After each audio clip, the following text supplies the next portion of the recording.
प्यारे दर्शकों, पंजाबनामा शो दे विच तुहाडा स्वागत है। इस शो दे विच साडे नाल सीनियर पत्रकार जगतार सिंह हन जिहड़े ब्लू स्टार ऑपरेशन वेले अमृतसर तैनात सन ते उन्हां ने सारा जिहड़ा घटनाक्रम है ब्लू स्टार तो पहलां ते बाद उन्हां ने लम्मा समा उत्थे रह के अपने हड्डी हंडाया है, सारियां घटनावां नूं बड़ा करीब तो देखिया है ਤੇ ਉਹਨਾਂ ਨਾਲ ਅਸੀਂ ਇਸ ਗੱਲ ਦੇ ਬਾਰੇ ਚਰਚਾ ਕਰਾਂਗੇ ਵੀ ਬਹੁਤ ਵੱਡਾ ਨੁਕਸਾਨ ਜਿਹੜਾ ਬਲੂ ਸਟਾਰ ਤੇ ਉਸ ਤੋਂ ਬਾਅਦ ਵੀ ਹੋਇਆ, ਉਸ ਨੁਕਸਾਨ ਦੀ ਹੁਣ ਭਰਪਾਈ ਤਾਂ ਨਹੀਂ ਕੀਤੀ ਜਾ ਸਕਦੀ। ਜਿਨ੍ਹਾਂ ਮਾਵਾਂ ਦੇ ਪੁੱਤ ਧੀਆਂ ਬਜ਼ੁਰਗ ਜਿਹੜੇ ਆ ਉਸ ਲਹਿਰ ਦੇ ਵਿੱਚ ਮਾਰੇ ਗਏ, ਉਹਨਾਂ ਜਾਂ ਦੂਜੇ ਪਾਸੇ ਬੇਦੋਸ਼ੀ ਪੰਜਾਬ ਦੇ ਵਿੱਚ ਮਾਰੇ ਗਏ, ਇੱਕ ਵੱਡਾ ਨੁਕਸਾਨ ਹੋਇਆ ਤੇ ਇੱਕ ਕਾਲਾ ਦੌਰ ਜਿਹਨੂੰ ਹਿਸਟਰੀ ਦੇ ਵਿੱਚ ਕਿਹਾ ਜਾਂਦਾ ਉਹ ਸੀਗਾ। ਉਹਦੇ ਲੈਸਨ ਕੀ ਹੋ ਸਕਦੇ ਪੰਜਾਬ ਲਈ, ਦੇਸ਼ ਲਈ ਕੀ ਸਬਕ ਕੀ ਹੋ ਸਕਦੇ ਕਿ ਤਾਂ ਕਿ ਅੱਗੇ ਨੂੰ ਇਹੋ ਜਿਹੀ ਘਟਨਾ, ਇਹੋ ਜਿਹਾ ਦੁਖਾਂਤ, ਇਹੋ ਜਿਹਾ ਵਰਤਾਰਾ ਮੁੜ ਨਾ ਵਾਪਰੇ। ਜਗਤਾਰ ਸਿੰਘ ਜੀ, ਤੁਸੀਂ ਆਪਣੇ ਜਿਹੜਾ ਤਜਰਬੇ ਸਾਂਝੇ ਕਰਦੇ ਆ, ਇਹਦੇ ਲੈਸਨ ਕੀ ਹੋ ਸਕਦੇ, ਉਹਦੇ ਬਾਰੇ ਜ਼ਰੂਰ ਸਾਡੇ ਦਰਸ਼ਕਾਂ ਨਾਲ ਆਪਣੇ ਵਿਚਾਰ ਸਾਂਝੇ ਕਰੋ। ਮੈਂ ਪਹਿਲਾਂ ਤਾਂ ਇੱਕ ਗੱਲ ਕਲੀਅਰ ਕਰ ਦਿਆਂ ਕਿ ਬਲੂ ਸਟਾਰ ਵੇਲੇ ਮੈਂ ਚੰਡੀਗੜ੍ਹ ਸੀ, ਮੈਂ ਵਾਪਸ ਆ ਗਿਆ ਸੀ। मेरी पोस्टिंग अमृतसर 79 मार्च में हुई सी। 81 मैं वापस आ गया, लेकिन मैं हर मेजर इवेंट अमृतसर की ब्लू स्टार तक ते उस तो बाद भी लास्ट मैं सन जरनैल सिंह भिंडराला ने मिले 25 मई को 1-on-1 मीटिंग सी अकाल तख्त साहब ते उस तो बाद तो फिर भाना वापर गया। फिर जी पहली प्रैस पार्टी चंडीगढ़ तो गई सी अमृतसर 15 जून मैं ਉਹਦਾ भी पार्ट सी। सो सारा कुछ ਅੱਖੀਂ देखिया है तो उस तो पहले की सिचुएशन सारी हटाई है। तो मैं उस सारे प्रोसैस ਦੇ ਵਿੱਚੋਂ ਲੰਘੇ ਹਾਂ जिस करके ये सारा कुछ वापरिया सी। गल है लैसन दी, देश ने उस सियासत का दुखांत बहुत भुगतिया है। गल सिर्फ पंजाब की नहीं है, गल मुल्क की है तो मुल्क की सियासत की। हाँ जी। तो मैनू अफसोस एक गल का है कि वह जी सियासत हजे भी मुल्क दे विच चल रही है और रादर एक तरह की वो सियासत होर भी शार्पन हुई है। और डिविसिव जी पॉलिटिक्स है बीजेपी की, जे आप कांग्रेस वेले की सियासत लईए तो वो कम मिलता जुलता विचों। जिहड़ा ब्लू स्टार सी ये उस सियासत दे विचों निकलिया सी और पंजाब दे विच वो सियासत बड़े लंबे समय तो चलती आ रही सी, जिन्हों उस वेले दे अकाली दल ने भेदभाव या डिस्क्रिमिनेशन पंजाब नाल सिखां नाल उहदा नाम दिता सी। सो एक सिचुएशन बन गई तो सिचुएशन हुण भी उहो जी बनती जा रही है। एक मेजर इशू से डिनायल ऑफ जस्टिस। ठीक, हिंदुस्तान आज़ाद होया 47 दे विच, वो पार्टीशन सी, लेकिन गल ये हुई अल्टीमेटली कि जिहड़ा कलोनीअल साडा सैटअप सी प्री 47 उही असीं लीगेसी कैरी ऑन कीती पोस्ट 47। असीं गवर्नेंस पॉलिटिक्स अपनी चेंज ही नहीं कीती। अज दे दिन भी जिहड़ी सरकार है वो माई बाप है। पॉलिटिशियन 100 सिक्योरिटी मैन लैके घूमदा। हाँ जी। लोगों तो ये आइसोलेट होए लोग, जिहड़ी टोटल रूलिंग क्लास है हिंदुस्तान की वो डिजनरेटेड करप्ट तो लोगों तो आइसोलेटेड है बाई एंड लार्ज। किते किते एक्सैप्शन होंदी है, वो गल वखरी है। फिर जो सिस्टम है ना, ये लोगों दी एसपीरेशनस नूं रिस्पॉन्ड नहीं करता। ठीक, हिंदुस्तान के ਵੱਖ-ਵੱਖ ਥਾਵਾਂ ਤੇ ਜਦੋਂ स्ट्रगल्स लोगों ने अपने हक वास्ते शुरू कीतियां, उन्होंने किते एंटी नैशनल डिकलेयर करता। हुण भी सारा सेंट्रल इंडिया के बैल्ट के ट्राइबल की जी स्ट्रगल चल रही है उन्होंने माओवाद कहा जाता है। नॉर्थ ईस्ट में स्ट्रगल चलती है, पहला साउथ में तमिलनाडु चलती रही, कश्मीर चल रही है, पंजाब 50,000 आलमोस्ट लोग मारे गए। सिस्टम नूं उन्ना इवाल्व करना पैना है कि जी लोगों दी जेन्यून प्रॉब्लम्स है, उन्होंने एसपीरेशनस है, उन्होंने सिस्टम रिस्पॉन्ड करे। पहला लैसन तो सब तो बड़ा ये है। असी हमेशा ही ਸਾਡੇ ਮੁਲਕ ਦੇ ਵਿੱਚ ਕੋਸ਼ਿਸ਼ ਹੁੰਦੀ ਹੈ ਵੀ ਹੁਣ ਤਾਂ ਉਸ ਤੋਂ ਵੀ ਜ਼ਿਆਦਾ ਹਰ ਤੀਜੇ ਕੇਸ ਦੇ ਵਿੱਚ ਸੈਡੀਸ਼ਨ ਲੱਗ ਰਹੀ ਹੈ। ਕਲੋਨੀਅਲ ਲਾ ਜਿਹੜਾ ਅੰਗਰੇਜ਼ਾਂ ਨੇ ਆਪਣੀ ਪਰਜਾ ਨੂੰ ਦਬਾਉਣ ਵਾਸਤੇ ਲਾਇਆ ਸੀ, ਜਿਹੜਾ ਹੁਣ ਇੰਗਲੈਂਡ ਦੇ ਵਿੱਚ ਵੀ ਨਹੀਂ ਹੈ, ਅਸੀਂ ਉਹਨੂੰ ਹੋਰ ਵੀ ਤੇਜ਼ੀ ਨਾਲ ਇੱਥੇ ਇੰਪਲੀਮੈਂਟ ਕਰਦੇ ਜਾ ਰਹੇ। ਹੁਣ ਸੁਪਰੀਮ ਕੋਰਟ ਨੇ ਅਲਟੀਮੇਟਲੀ ਨੋਟਿਸ ਲਿਆ। ਸੋ ਇਸ਼ੂ ਹੈ ਕਿ ਸਾਨੂੰ ਆਪਣੀ ਪੂਰੀ ਗਵਰਨੈਂਸ ਦਾ ਸਟਾਈਲ ਪੁਰਾਣਾ ਚੇਂਜ ਕਰਕੇ ਪ੍ਰੋ ਪੀਪਲ ਗਵਰਨੈਂਸ ਲਿਆਉਣੀ ਚਾਹੀਦੀ ਹੈ। ਸਾਡੇ ਲੋਕ ਕੈਨੇਡਾ ਅਮਰੀਕਾ ਜਾਂਦੇ, ਫਿਰ ਉੱਥੋਂ ਐਗਜ਼ਾਮਪਲ ਦਿੰਦੇ ਆ ਵੀ ਉੱਥੇ ਤਾਂ PM ਵੀ ਆਮ ਲੋਕਾਂ ਵਾਂਗੂ ਘੁੰਮਦੇ, ਹਾਂਜੀ ਹਾਂਜੀ ਸਾਰੇ ਯੂਰਪ ਦੇ ਵਿੱਚ ਘੁੰਮਦੇ ਆ। ਔਰ ਉਹੀ ਲੋਕ ਜਦੋਂ ਹਿੰਦੁਸਤਾਨ ਦੇ ਵਿੱਚ ਆਉਂਦੇ ਆ, ਉਹਨਾਂ 'ਚੋਂ ਬਹੁਤ ਚਾਹੁੰਦੇ ਕਿ ਸਾਡਾ ਸਿਕਿਉਰਿਟੀ ਤੁਰੀ ਫਿਰੇ। ਇਹ ਵੀ ਕੰਟਰਾਡਿਕਸ਼ਨ ਹੈ ਸਾਰੀ ਗੱਲ ਦੇ ਉੱਤੇ ਆ ਕੇ। ਸੋ ਟੋਟਲ ਜਿਹੜਾ ਗਵਰਨੈਂਸ ਸਿਸਟਮ ਹੈ ਸਾਡਾ, ਉਹ ਲੋੜ ਹੈ ਚੇਂਜ ਕਰਨ ਦੀ, ਤਾਂ ਕਿ ਉਹ ਪੋਜ਼ਿਟਿਵਲੀ ਲੋਕਾਂ ਦੇ ਇਸ਼ੂ ਨੂੰ ਰਿਸਪੌਂਡ ਕਰੇ। ਪਹਿਲਾ ਇਹ ਹੈ। ਹਾਂਜੀ ਜਗਤਾਰ ਜੀ, ਮੈਨੂੰ ਲੱਗਦਾ ਨਹੀਂ ਸਾਡੇ ਦੇਸ਼ ਦੇ ਜਿਹੜੇ ਪੋਲੀਟੀਸ਼ੀਅਨ ਆ, ਰਾਜਨੀਤੀਵਾਨ ਨੇ, ਉਹਨਾਂ ਨੇ ਕੋਈ ਬੀਤੇ ਤੋਂ ਕੋਈ ਸਬਕ ਸਿੱਖਿਆ ਹੋਵੇ। ਜੇ ਸਬਕ ਸਿੱਖਿਆ ਹੁੰਦਾ ਤਾਂ ਹੁਣ ਪਹਿਲਾਂ ਨਾਲੋਂ ਵੀ ਕਾਂਗਰਸ ਦੇ ਰਾਜ ਨਾਲੋਂ ਵੀ ਵੱਧ ਜਿਹੜੀ ਧਰੂਵੀਕਰਨ ਦੀ ਨੀਤੀ ਚੱਲ ਰਹੀ ਹੈ। ਤੇ ਜਿਹੜਾ ਅਸੀਂ ਕਿਸਾਨ ਅੰਦੋਲਨ ਦੇਖ ਰਹੇ ਹਾਂ, ਉਹ ਸੂਬਿਆਂ ਦੇ ਅਧਿਕਾਰਾਂ ਦੇ ਉੱਪਰ ਛਾਪਾ ਮਾਰਨ ਦੇ ਵਿਰੋਧ ਦੇ ਵਿੱਚ ਇੱਕ ਅੰਦੋਲਨ ਪਿਛਲੇ 7-8 ਮਹੀਨਿਆਂ ਤੋਂ ਚੱਲ ਰਿਹਾ। ਦਿੱਲੀ ਦੀਆਂ ਬਰੂਹਾਂ ਤੇ ਪਿਛਲੇ 6.5 ਮਹੀਨੇ ਹੋਣ ਲੱਗੇ ਆ, ਜਿਹਦੇ ਵਿੱਚ 450-500 ਕਿਸਾਨ ਜਿਹੜੇ ਆ ਉਹ ਕੁਰਬਾਨੀਆਂ ਕਰ ਚੁੱਕੇ ਆ। ਇਹਦੇ ਬਾਰੇ ਕਿੱਧਰ ਨੂੰ ਜਾਏਗਾ ਜਿਹੜਾ ਨਵੀਂ ਸਰਕਾਰ ਦਾ ਐਟੀਟਿਊਡ ਆ, ਜਿਹੜੀ ਧਰੂਵੀਕਰਨ ਦੀ ਰਾਜਨੀਤੀ, ਉਹ ਕਿੱਧਰ ਨੂੰ ਲੈ ਕੇ ਜਾਏਗੀ? ਮੇਰੇ ਖਿਆਲ ਦੇ ਵਿੱਚ ਜਿਹੜਾ ਇਹ ਕਿਸਾਨ ਅੰਦੋਲਨ ਹੈ, ਇਹਦੀ ਹੁਣ ਤੱਕ ਦੀ ਸਭ ਤੋਂ ਪੋਜ਼ਿਟਿਵ ਜਿਹੜੀ ਕੰਟਰੀਬਿਊਸ਼ਨ ਹੈ, ਉਹ ਇਸ ਜਿਹੜੀ ਧਰੂਵੀਕਰਨ ਦੀ, ਜਿਹਨੂੰ ਤੁਸੀਂ ਲਫ਼ਜ਼ ਵਰਤਿਆ ਹੈ, ਜਿਹੜੀ ਸਿਆਸਤ ਹੈ, ਇਹਨੂੰ ਬਲੰਟ ਕਰਨ ਦੀ ਕੋਸ਼ਿਸ਼ ਹੈ। ਇਹਦੇ ਖਿਲਾਫ ਕਿਸਾਨ ਅੰਦੋਲਨ ਖੜਾ ਹੋ ਗਿਆ। ਇਸ ਜਿਹੜੀ ਸਿਆਸਤ ਹੈ, ਇਹਨੂੰ ਬਲੰਟ ਕਰ ਰਿਹਾ ਹੈ। ਯੂਪੀ 'ਚ ਇਹ ਗੱਲ ਸਾਹਮਣੇ ਆ ਗਈ, ਜਿੱਥੇ ਮੁਸਲਮਾਨ ਤੇ ਹਿੰਦੂ ਕਿਸਾਨ ਕਿਸੇ ਵੇਲੇ ਆਪਸ ਲੜ ਰਹੇ ਸੀਗੇ, ਉਹ ਹੁਣ ਸਾਰੇ ਇਕੱਠੇ ਹੋ ਗਏ। ਮੇਰੇ ਖਿਆਲ ਪੰਜਾਬ ਹਰਿਆਣਾ ਦੇ ਕਿਸਾਨ ਵੀ ਨੇੜੇ ਆਏ। ਮੈਂ ਉੱਥੇ ਆ ਰਿਹਾ। ਹਰਿਆਣੇ ਤੇ ਪੰਜਾਬ ਦੀ ਸਮੱਸਿਆ ਸੀ ਜਿਹੜਾ ਲੋਕਾਂ ਨੂੰ ਇੱਕ ਸੁਪਰਫਿਸ਼ੀਅਲ ਇਸ਼ੂਜ਼ ਤੇ ਲੜਾਇਆ ਜਾ ਰਿਹਾ ਸੀਗਾ। ਮੈਂ ਸੁਪਰਫਿਸ਼ੀਅਲ ਜਾਣ ਕੇ ਲਫ਼ਜ਼ ਵਰਤ ਰਿਹਾ। ਨਹਿਰੀ ਪਾਣੀ ਦਾ ਮਸਲਾ, ਜੇ ਉਹਦੇ ਡੀਪ ਜਾਈਏ ਤਾਂ ਲੜਾਈ ਹੋਣ ਦੀ ਕੋਈ ਸੰਭਾਵਨਾ ਹੀ ਨਹੀਂ ਸੀਗੀ। ਲੋਕਾਂ ਨੂੰ ਗੁੰਮਰਾਹ ਕਰਕੇ ਉਹ ਇਸ਼ੂ ਖੜਾ ਕੀਤਾ ਗਿਆ।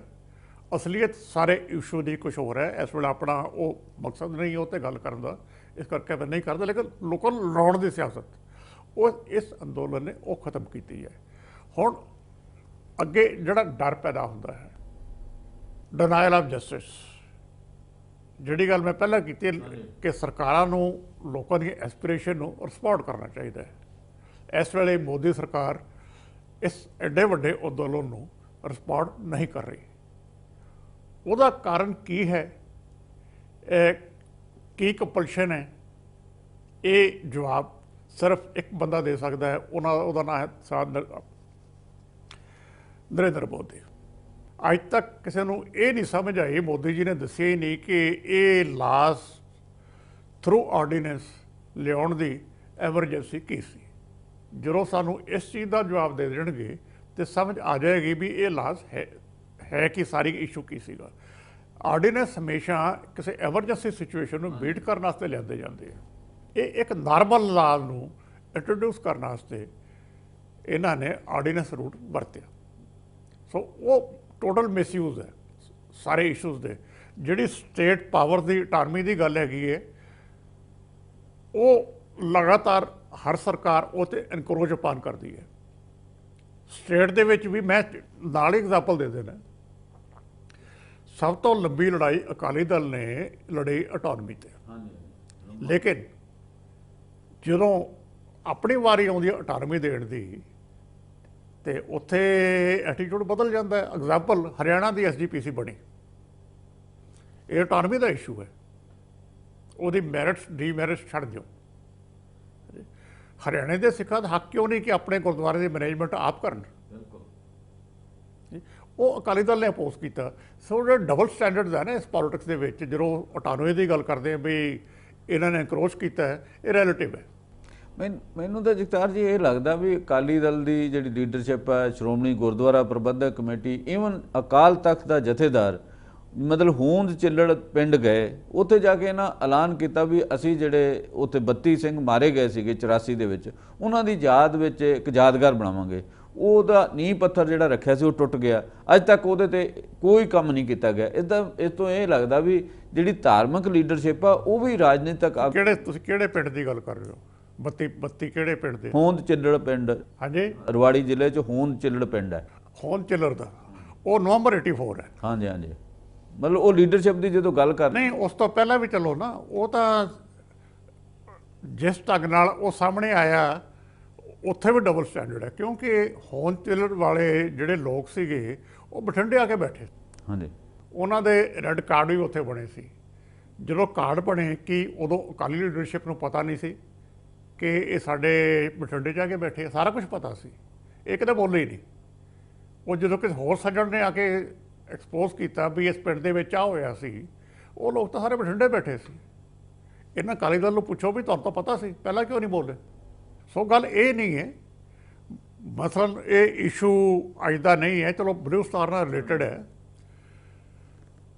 ਬਾਦਲ ਸਾਹਿਬ ਨੇ ਪ੍ਰੋਮਿਸ ਕੀਤਾ ਸੀ 96 ਦੇ ਵਿੱਚ, ਇਹਨਾਂ ਦੀ ਪਾਰਟੀ ਦੇ ਮੈਨੀਫੈਸਟੋ ਦੇ ਵਿੱਚ ਸੀ ਕਿ ਅਸੀਂ ਸਾਰੇ ਦੁਖਾਂਤ ਦੀ ਜੋ ਕੁਛ ਸਿਆਸਤ ਵਾਪਰੀ, ਲੋਕ ਮਾਰੇ ਗਏ, ਉਹਦੀ ਜੁਡੀਸ਼ੀਅਲ ਪ੍ਰੋਬ ਕਰਾਵਾਂਗੇ।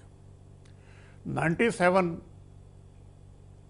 ਸਰਕਾਰ ਬਣ ਗਈ ਇਹਨਾਂ ਦੀ ਆ ਕੇ, ਤੇ ਪ੍ਰੈਸ ਕਲੱਬ ਦੇ ਵਿੱਚ ਇਹਨਾਂ ਦੀ ਮੀਟ ਦੀ ਪ੍ਰੈਸ ਸੀ। ਉੱਥੇ ਸਵਾਲ ਪੁੱਛਿਆ ਕਿ ਬਾਦਲ ਸਾਹਿਬ ਤੁਸੀਂ ਪ੍ਰੋਮਿਸ ਕੀਤਾ ਸੀ, ਕੀ ਬਣਿਆ? ਉੱਥੇ ਬੈਕ ਟਰੈਕ ਕਰ ਗਏ, ਕਹਿੰਦੇ ਵੀ ਇਹਦੇ ਨਾਲ ਪੁਰਾਣੇ ਜ਼ਖਮ ਫਿਰ ਖੁੱਲਣਗੇ। ਚਲੋ ਹੋ ਗਈ ਗੱਲ, ਮੰਨ ਲਈ ਵੀ ਪੁਰਾਣੇ ਜ਼ਖਮ ਖੁੱਲਣਗੇ। ਹੁਣ ਵਾਰ-ਵਾਰ ਉਸੇ ਇਸ਼ੂ ਨੂੰ ਇਹਨਾਂ ਦੇ ਮੈਨੀਫੈਸਟੋ ਟੇਕ ਅਪ ਕਰ ਰਹੇ ਹੈ। ਹੁਣ ਉਸ ਤੋਂ ਬਾਅਦ ਫਿਰ ਟੇਕ ਅਪ ਕਰਨ ਦੀ ਕੀ ਲੋੜ ਹੈ? ਇੰਨੀ ਮੌਕਾ ਪ੍ਰਸਤੀ ਕਿਸ ਗੱਲ ਦੀ ਹੈ? ਸੋ ਇਹ ਜਿਹੜਾ ਬਲੂ ਸਟਾਰ ਹੈ, ਠੀਕ ਹੈ ਵੀ ਕਾਂਗਰਸ ਨੇ ਕਰਵਾਇਆ, ਲੇਕਿਨ ਜਿਹੜਾ ਅਕਾਲੀ ਦਲ ਦਾ ਉਸ ਵੇਲੇ ਦਾ ਹੈ ਜਾਂ ਉਸ ਤੋਂ ਬਾਅਦ ਦਾ ਹੈ, ਇਹ ਵੀ ਨਾਲ ਸਟੱਡੀ ਕਰਨ ਵਾਲਾ ਹੈ। ਲੇਟੈਸਟ ਮੈਂ ਹੀ ਦੱਸਿਆ ਕਿ ਬਾਦਲ ਸਾਹਿਬ ਕਿਉਂ ਬੈਕ ਟਰੈਕ ਕਰ ਗਏ ਸੀ ਉਦੋਂ, ਤੇ ਉਸ ਤੋਂ ਬਾਅਦ ਇਹਨਾਂ ਦੇ ਮੈਨੀਫੈਸਟੋ ਕਿਉਂ ਪ੍ਰੋਮਿਸ ਕਰ ਰਿਹਾ ਵੀ ਅਸੀਂ ਕਰਾਵਾਂਗੇ। ਮੇਰੇ ਕੋਲ ਮੈਨੀਫੈਸਟੋ ਪਏ ਹੈ ਸਾਰੇ, ਉਹ ਸਟੱਡੀ 2012 ਵਾਲਾ ਵੀ ਦੇਖ ਲਓ, ਜਾਂ ਸ਼ਾਇਦ ਉਸ ਤੋਂ 7 ਦੇ ਵਿੱਚ ਵੀ ਹੈ, ਸਾਰਾ ਕੁਝ ਹੈ। ਸੋ ਇਹ ਜਿਹੜੀ ਸਿਆਸਤ ਚੱਲੀ, ਜਿਹਨੇ ਕਲੋਜ਼ਰ ਨਹੀਂ ਹੋਣ ਦਿੱਤਾ। ਮੈਂ ਇੱਕ ਗੱਲ ਇਹਦੇ ਨਾਲ ਕਰਕੇ ਹੋਰ ਖਤਮ ਕਰੂੰਗਾ। ਤੁਸੀਂ ਕਹਿੰਦੇ ਹੋ ਵੀ ਐਗਰੀਕਲਚਰ ਲਾਸਟ ਸਟੇਟ ਸਬਜੈਕਟ ਹੈ, ਲਾਅ ਐਂਡ ਆਰਡਰ ਵੀ ਸਟੇਟ ਸਬਜੈਕਟ। ਠੀਕ ਹੈ, ਆਰਮੀ ਐਕਸ਼ਨ ਹੋਇਆ ਬਲੂ ਸਟਾਰ, ਲੇਕਿਨ ਜਿਹੜਾ ਕਿਲਿੰਗ ਦਾ ਰਿਕਾਰਡ ਹੈ, ਪੋਸਟਮਾਰਟਮ ਹੁੰਦਾ ਹੈ, ਉਹ ਸਰਕਾਰ ਕੋਲੇ ਹੁੰਦਾ ਹੈ, ਸਟੇਟ ਗੌਰਮੈਂਟ ਕੋਲੇ। ਕ੍ਰੀਮੇਸ਼ਨ, ਪੋਸਟਮਾਰਟਮ, ਆਲਮੋਸਟ ਸਾਰੀਆਂ ਲਾਸ਼ਾਂ ਦੇ ਉਸ ਵੇਲੇ ਪੋਸਟਮਾਰਟਮ ਹੋਏ ਸੀ। ਇਹ ਦੱਸਿਆ ਜਾ ਸਕਦਾ ਹੈ ਕਿ ਐਗਜ਼ੈਕਟ ਜਾਂ 150 ਅੱਗੇ ਪਿੱਛੇ ਹੋ ਸਕਦੀ ਹੈ ਗਿਣਤੀ, ਵੀ ਕਿੰਨੇ ਲੋਕ ਬਲੂ ਸਟਾਰ 'ਚ ਮਾਰੇ ਗਏ। ਅੱਜ ਤੱਕ ਸਾਡੇ ਕੋਲੇ ਅਥੈਂਟਿਕ ਫਿਗਰ ਇਹ ਨਹੀਂ ਹੈ ਕਿ ਬਲੂ ਸਟਾਰ 'ਚ ਕਿੰਨੇ ਲੋਕ ਮਾਰੇ ਗਏ। ਇਹਦੇ ਵਾਸਤੇ ਜ਼ਿੰਮੇਦਾਰ ਕੌਣ ਹੈ? 5-5 ਸਾਲ ਦੀਆਂ 2 ਸਰਕਾਰਾਂ ਬਾਦਲ ਸਾਹਿਬ ਦੀਆਂ 10 ਸਾਲ ਲਗਾਤਾਰ ਰਹੀਆਂ, ਉਸ ਤੋਂ ਪਹਿਲਾਂ 5 ਸਾਲ 3 ਸਰਕਾਰਾਂ ਇਹਨਾਂ ਦੀਆਂ 5 ਸਾਲ ਦੀਆਂ ਟਰਮਾਂ ਦੀਆਂ ਰਹੀਆਂ। ਇਹ ਅੱਜ ਤੱਕ ਲੋਕਾਂ ਨੂੰ ਕਿਉਂ ਨਹੀਂ ਦੱਸ ਸਕੇ ਕਿ ਬਲੂ ਸਟਾਰ ਦੇ ਵਿੱਚ ਕਿੰਨੇ ਲੋਕ ਮਾਰੇ ਗਏ? ਬਾਕੀ ਸਾਰੀ ਗੱਲ ਛੱਡ ਦਿਓ ਵੀ ਟੋਟਲ ਮਿਲੀਟੈਂਸੀ ਪੀਰੀਅਡ ਦੇ ਵਿੱਚ ਕਿੰਨੇ ਲੋਕ ਮਾਰੇ ਗਏ, ਉਹ ਵੱਖਰਾ ਇਸ਼ੂ ਹੈ। ਹਾਂਜੀ, ਜੇ ਕਲੋਜ਼ਰ ਇਹਦਾ ਹੋਣਾ ਹੈ ਉਸ ਪੀਰੀਅਡ ਦਾ, ਤੇ ਸੱਚਾਈ ਉਸ ਵੇਲੇ ਦੀ ਸਾਰੀ ਬਾਹਰ ਹੋਣੀ ਚਾਹੀਦੀ। ਅਸੀਂ ਗੱਲ ਲੈਸਨ ਦੀ ਕਰ ਰਹੇ ਸੀ ਵੀ ਕੀ ਸਬਕ ਸਿੱਖਿਆ, ਪੰਜਾਬ ਨੇ ਕੀ ਸਿੱਖਿਆ, ਸਾਡੀ ਨੇਸ਼ਨ ਦੇਸ਼ ਨੇ ਕੀ ਸਿੱਖਿਆ, ਇਹਦੇ ਬਾਰੇ ਤੁਹਾਡਾ ਕੀ ਕਹਿਣਾ ਵੀ ਤਾਂ ਕਿ ਮੁੜ ਕੇ ਇਹੋ ਜਿਹਾ ਦੁਖਾਂਤ ਮੁੜ ਨਾ ਵਾਪਰੇ? ਇਹਦੇ ਬਾਰੇ ਜਿਹੜਾ ਇਹ ਹਰ ਸਟਰਗਲ ਨੂੰ ਐਂਟੀ ਨੈਸ਼ਨਲ ਕਹਿਣਾ, ਇਹ ਪਹਿਲਾਂ ਤਾਂ ਖਤਮ ਕੀਤਾ ਜਾਵੇ। ਇਹ ਜਿਹੜੀ ਸਿਆਸਤ ਐਂਟੀ ਨੈਸ਼ਨਲ ਡਿਕਲੇਅਰ ਕਰਕੇ ਉਹਨੂੰ ਕੰਡੈਮ ਕਰਨ ਦੀ, ਇਹ ਵਿਡਰਾ ਹੋਵੇ ਸਾਰੀ ਗੱਲ। ਉਹ ਪੂਰਾ ਨੈਰੇਟਿਵ ਹੀ ਚੇਂਜ ਕਰਨ ਵਾਲਾ ਹੈ। ਜੇ ਐਡਾ ਦੁਖਾਂਤ ਵੱਡਾ ਵਾਪਰ ਗਿਆ, ਦਿਸ ਵਾਜ਼ ਦੀ ਮੋਸਟ ਬਾਸਟ ਅਪ ਮਿਲਟਰੀ ਆਪਰੇਸ਼ਨ ਬਾਈ ਦੀ ਇੰਡੀਅਨ ਆਰਮੀ।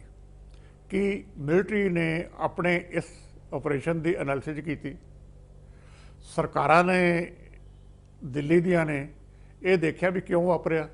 ਹੁਣ ਬੀਜੇਪੀ ਲਗਾਤਾਰ ਇਹ ਕਹਿੰਦੀ ਰਹੀ ਹੈ ਕਿ ਇਸ ਵਾਸਤੇ ਕਾਂਗਰਸ ਜ਼ਿੰਮੇਦਾਰ ਹੈ, ਕਾਂਗਰਸ ਸਿਚੁਏਸ਼ਨ ਨੂੰ ਐਕਸਪਲੋਇਟ ਕਰ ਰਹੀ ਸੀ ਆਪਣੇ ਇਲੈਕਸ਼ਨ ਵਾਸਤੇ। ਮੋਦੀ ਸਾਹਿਬ ਦੀ ਸਰਕਾਰ ਹੈ, ਹੁਣ ਆਰਡਰ ਕਰ ਦੇਣ ਜੁਡੀਸ਼ੀਅਲ ਪ੍ਰੋਬ, ਸੱਚ ਦਾ ਸੱਚ ਬਾਹਰ ਆ ਜਾਏ। ਔਰ ਦੂਸਰਾ ਆਸਪੈਕਟ ਇਹ ਲਗਾਤਾਰ ਕਹਿੰਦੇ ਨੇ ਵੀ ਸਨ ਜਰਨੈਲ ਸਿੰਘ ਭਿੰਡਰਾਂ ਵਾਲੇ ਕਾਂਗਰਸ ਦੀ ਕ੍ਰੀਏਸ਼ਨ ਹੈ, ਤੇ ਹੁਣ ਇਹਨਾਂ ਕੋਲ ਟਾਈਮ ਹੈ ਪ੍ਰੂਵ ਕਰਨ, ਸਰਕਾਰ ਇਹਨਾਂ ਦੀ ਹੈ, ਇਨਕੁਆਇਰੀ ਕਰਨ ਕਿ ਵਾਕਈ ਉਹ ਕ੍ਰੀਏਸ਼ਨ ਸੀ ਕਾਂਗਰਸ ਦੀ ਜਾਂ ਅਸਲੀਅਤ ਕੀ ਸੀ। ਸੋ ਜਿਹੜੀ ਦੂਸ਼ਣਬਾਜ਼ੀ ਹੈ ਬਲੂ ਸਟਾਰ ਦੇ ਨਾਂ ਤੇ, ਇਹ ਸਾਰੀ ਬੰਦ ਹੋਣੀ ਚਾਹੀਦੀ ਹੈ। ਉਹਦੇ ਨਾਲ ਸਿਆਸਤ ਜਿਹੜਾ ਗੰਧਲਾ ਪਾਣਾ ਹੈ, ਗੰਦ ਪਿਆ ਹੈ, ਉਹ ਖਤਮ ਹੋਏਗਾ ਤੇ ਇਹ ਸਿਚੁਏਸ਼ਨ ਕਲੋਜ਼ਰ ਵੱਲ ਵਧੇਗੀ। ਤੇ ਲੱਗਦਾ ਵੀ ਬੀਜੇਪੀ ਇਹੋ ਜਿਹਾ ਆਰਡਰ ਕਰ ਸਕਦੀ ਹੈ, ਜਦੋਂ ਕਿ ਉਹ ਬਲੂ ਸਟਾਰ ਆਪਰੇਸ਼ਨ ਦਾ ਵੱਡੇ ਪੱਧਰ ਤੇ ਸਪੋਰਟ ਕਰਦੀ ਸੀਗੀ। ਉਹਨਾਂ ਦਾ ਇਹ ਲਗਾਤਾਰ ਇਸ ਮਾਮਲੇ ਤੇ ਉਹਨਾਂ ਨੇ ਇੰਦਰਾ ਗਾਂਧੀ ਦੀ ਹਮਾਇਤ ਕੀਤੀ ਸੀ। ਮੈਨੂੰ ਤਾਂ ਲੱਗਦਾ ਨਹੀਂਗਾ ਕਿ ਬੀਜੇਪੀ ਇਹ ਰਸਤੇ ਤੁਰ। ਮੈਂ ਗੱਲ ਲੱਗਣ ਦੀ ਨਹੀਂ ਹੈ। ਐਲ.ਕੇ. ਅਡਵਾਨੀ ਦੀ ਕਿਤਾਬ ਦੇ ਵਿੱਚ ਉਹਨਾਂ ਸਪਸ਼ਟ ਲਿਖਿਆ ਵੀ ਅਸੀਂ ਫੋਰਸ ਕੀਤਾ ਮੁਸਲਿਮ ਗਾਂਧੀ ਨੂੰ। ਹਾਂਜੀ, ਸੋ ਉਹ ਗੱਲ ਇਸ਼ੂ ਵੱਖਰਾ ਹੈ। ਗੱਲ ਇਹ ਨਹੀਂ ਹੈ ਕਿ ਇਹ ਕਰੇਗੀ ਕਿ ਨਹੀਂ। ਮੈਂ ਕਹਿੰਦਾ ਲੈਸਨ ਜਦੋਂ ਡਰਾ ਕਰਨ ਦੀ ਗੱਲ ਕਰਦੇ ਹਾਂ ਤੇ ਫਿਰ ਇਹ ਪ੍ਰੂਵ ਹੋਣੀ ਚਾਹੀਦੀ ਹੈ। ਨਾਲ ਬੀਜੇਪੀ ਨੂੰ ਇਹ ਪ੍ਰੂਵ ਕਰਨਾ ਚਾਹੀਦਾ ਵੀ ਜਿਹੜੀ ਐਲੀਗੇਸ਼ਨ ਪਿਛਲੇ ਉਹ ਲਾ ਰਿਹਾ 30 ਸਾਲ ਤੋਂ ਸਨ ਜਰਨੈਲ ਸਿੰਘ ਦੇ ਖਿਲਾਫ, ਉਹਨੂੰ ਘੱਟੋ ਘੱਟ ਪ੍ਰੂਵ ਤਾਂ ਕਰੋ ਨਾ। ਹੁਣ ਸਰਕਾਰ ਤੁਹਾਡੇ ਕੋਲੇ ਹੈ। ਮੈਂ ਇਸੇ ਗੱਲ ਤੋਂ ਕਹਿ ਰਿਹਾ, ਜਾਂ ਇਹ ਕਹਿਣਾ ਬੰਦ ਕਰੋ ਕਿ ਸਨ ਜਰਨੈਲ ਸਿੰਘ ਕਾਂਗਰਸ ਦੀ ਕ੍ਰੀਏਸ਼ਨ ਸੀ। ਜਿਹੜੀ ਸਿਚੁਏਸ਼ਨ ਹੈ ਮਤਲਬ ਜਿੱਧਰ ਨੂੰ ਜਾ ਰਹੀ ਹੈ ਦੇਸ਼ ਦੀ ਪੋਲਿਟਿਕਸ ਦੀ, ਜਿਹੜੀ ਮਤਲਬ ਰੀਅਲ ਇਸ਼ੂਆਂ ਨੂੰ ਛੱਡ ਕੇ, ਮਤਲਬ ਮੈਂ ਦੁਬਾਰਾ ਫੇਰ ਉਸ ਇਸ਼ੂ ਤੇ ਆਉਣਾ, ਜਿਹੜੀ ਧਰੁਵੀਕਰਨ ਦੀ ਨੀਤੀ ਆ, ਇਹ ਦੇਸ਼ ਨੂੰ ਕਿਸੇ ਵੀ ਜਿਹੜੇ ਸਹੀ ਮੁੱਦੇ ਆ ਉਹ ਉਹਨਾਂ ਤੋਂ ਪਾਸੇ ਲੈ ਜਾਂਦੀ ਹੈ। ਤੇ ਹਾਕਮ ਧਿਰ ਇਹ ਖੇਡ ਪਿਛਲੇ ਲੰਮੇ ਸਮੇਂ ਤੋਂ ਖੇਡਦੀ ਆ ਰਹੀ ਹੈ। ਇਹਦੇ ਨਾਲ ਰੀਅਲ ਜਿਹੜੇ ਇਸ਼ੂ ਉਹ ਤਾਂ ਫੇਰ ਪਾਸੇ ਰਹਿ ਜਾਣਗੇ, ਤੇ ਇਸ ਕਰਕੇ ਜਿਹੜੇ ਅਸੀਂ ਲੈਸਨ ਡਰਾ ਕਰਨ ਦੀ ਕੋਸ਼ਿਸ਼ ਕਰ ਰਹੇ ਹਾਂ ਉਹ ਵੀ ਮੇਰੇ ਖਿਆਲ ਪਾਸੇ ਨਹੀਂ ਰਹਿ ਜਾਣਗੇ। ਨਹੀਂ, ਜੇ ਇਹ ਹਿੰਦੁਸਤਾਨ ਦੀ ਸਿਆਸਤ ਇਹਨਾਂ ਮੁੱਦਿਆਂ ਤੇ ਨਾ ਹੋਵੇ ਤੇ ਫਿਰ ਤਾਂ ਸਿਚੁਏਸ਼ਨ ਹੋਰ ਹੋ ਜਾਂਦੀ। ਕੋਵਿਡ ਨੇ ਇੱਕ ਬੜੀ ਇੰਟਰਸਟਿੰਗ ਸਾਰੀ ਸਿਚੁਏਸ਼ਨ ਕਲੀਅਰ ਕੀਤੀ ਹੈ ਕਿ ਹਿੰਦੁਸਤਾਨ ਦੀ ਸਿਆਸਤ ਕੀ ਹੋਣੀ ਚਾਹੀਦੀ ਹੈ। ਕਿ ਹਿੰਦੁਸਤਾਨ ਦੀ ਸਿਆਸਤ ਮੰਦਰ ਮਸਜਿਦ ਹੋਣੀ ਚਾਹੀਦੀ ਹੈ। ਹੁਣ ਜਦੋਂ ਲਾਸ਼ਾਂ ਗੰਗਾ ਵਿੱਚ ਤਰ ਰਹੀਆਂ, ਉਦੋਂ ਮੰਦਰ ਮਸਜਿਦ ਪ੍ਰਾਇੋਰਟੀ ਹੈ ਕਿ ਹਸਪਤਾਲ ਪ੍ਰਾਇੋਰਟੀ ਹੈ। ਇਹ ਹੁਣ ਤੁਹਾਡੀ ਆਉਣ ਵਾਲੀ ਸਿਆਸਤ ਇਸ ਚੀਜ਼ ਨੂੰ ਡਿਕਟੇਟ ਕਰੇਗੀ। ਔਰ ਉਹਦੇ ਵਿੱਚੋਂ ਜਿਹੜੀ ਗੱਲ ਆਪਾਂ ਬਲੂ ਸਟਾਰ ਦੀ ਕਰ ਰਹੇ ਹਾਂ ਉਹ ਵੀ ਨਿਕਲਦੀ ਹੈ। ਫਿਰ ਜਿਹੜੀ ਇਹ ਸਿਆਸਤ ਹੈ ਉਹਦੇ ਨਾਲ ਖਤਮ ਹੁੰਦੀ ਹੈ ਵੀ ਫੋਕਸ ਹਿੰਦੁਸਤਾਨ ਦੀ ਸਿਆਸਤ ਦਾ ਕਿੱਥੇ ਹੋਏਗਾ। ਕੋਵਿਡ ਉਹਦੇ ਵਿੱਚ ਵੱਡਾ ਰੋਲ ਪਲੇ ਕਰ ਸਕਦਾ ਹੈ ਤੇ ਉਸ ਸਿਆਸਤ ਨੂੰ ਹੁਣ ਬੀਜੇਪੀ ਦੀ ਜਿਹੜੀ ਸਿਆਸਤ ਸੀ ਉਹ ਐਕਸਪੋਜ਼ ਹੋ ਰਹੀ ਹੈ ਕਿ ਲੋੜ ਸੀ ਹਸਪਤਾਲਾਂ ਦੀ। ਲੋਕ ਆਕਸੀਜਨ ਦੇ ਕਰਕੇ ਮਰ ਗਏ, ਸਾਹ ਬਿਨਾਂ ਸਾਹ ਲਏ ਮਰ ਗਏ, ਆਕਸੀਜਨ ਸਿਲੰਡਰ ਹੈ ਨਹੀਂ। ਐਡੇ ਵੱਡੇ ਵੱਡੇ ਨਾਅਰੇ ਲਾਉਣ ਵਾਲੀ ਸਰਕਾਰਾਂ, ਵੱਡੇ ਵੱਡੇ ਬੁੱਤ ਬਣਾਉਣ ਵਾਲੇ 3000 ਕਰੋੜ ਦਾ ਬੁੱਤ ਬਣਾਤਾ ਜੀ, ਉਹ ਮਹਾਰਾਸ਼ਟਰ ਵਾਲੇ ਵੀ ਬਣਾ ਰਹੇ ਹੈ। ਲੋਕਾਂ ਨੂੰ ਮਰਵਾਈ ਗਏ 25 ਸਾਲ ਮੰਦਰ ਦੇ ਨਾਂ 'ਤੇ। ਲੋੜ ਹਸਪਤਾਲਾਂ ਦੀ ਸੀ, ਲੋਕਾਂ ਦਾ ਸਟੈਂਡਰਡ ਉੱਚਾ ਕਰਨ ਦੀ ਸੀ, ਉਸ ਪਾਸੇ ਧਿਆਨ ਨਹੀਂ ਗਿਆ। ਤੇ ਜਿਹੜੀ ਗੱਲ ਮੈਂ ਸ਼ੁਰੂ 'ਚ ਕੀਤੀ ਹੈ ਬਈ ਕਲੋਨੀਅਲ ਮੈਂਟੈਲਿਟੀ ਜਿਹੜੀ ਹੈ ਉਹਦੇ ਵਿੱਚੋਂ ਸਾਰੀ ਗੱਲ ਨਿਕਲਦੀ ਸੀ।